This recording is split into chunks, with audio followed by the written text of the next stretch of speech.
திருப்பூர் அருகே கூனம்பட்டி ஸ்ரீ கல்யாணபுரி ஆதீனத்தில் ஞானத்தின் ஞானமான மாணிக்க வாசக சுவாமிகளின் விக்கிரகத்திற்கு தேன் அபிஷேகம், சிறப்பு அலங்காரம், மகா தீபாராதனை, ஆயிரக்கணக்கான பக்தர்கள், சிவனடியார்கள் பங்கேற்பு.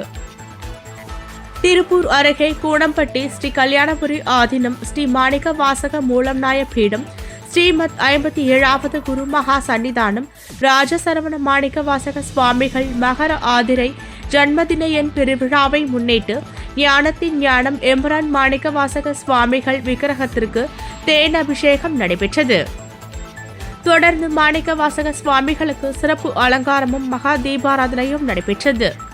ஓதுவ மூர்த்திகள், பக்தி இசை கலைஞர்கள் பன்னிசையோடு திருவாசகம் முற்றோதல் நிகழ்ச்சி நடைபெற்றது. தொடர்ந்து எம்பெருமான் திருத்தேரிலும் ஆதீன சுவாமி பல்லக்கிலும் திருவீதி விழா நடைபெற்றது. முன்னதாக சுவாமிகள் பக்தர்களுக்கு அருளாசி வழங்கினர். அதனைத் தொடர்ந்து பல்துறையில் சிறந்தவர்களுக்கு விருதுகள் வழங்கப்பட்டது. இந்த விழாவில் சிவாச்சாரியார்கள், பாடசாலை மாணவர்கள், சிவனடியார்கள் உட்பட ஏராளமான பக்தர்கள் கலந்து கொண்டனர். இந்த விழாவில் கலந்து கொண்ட 1000க்கும் மேற்பட்ட பக்தர்களுக்கு அன்னதானம் வழங்கப்பட்டது.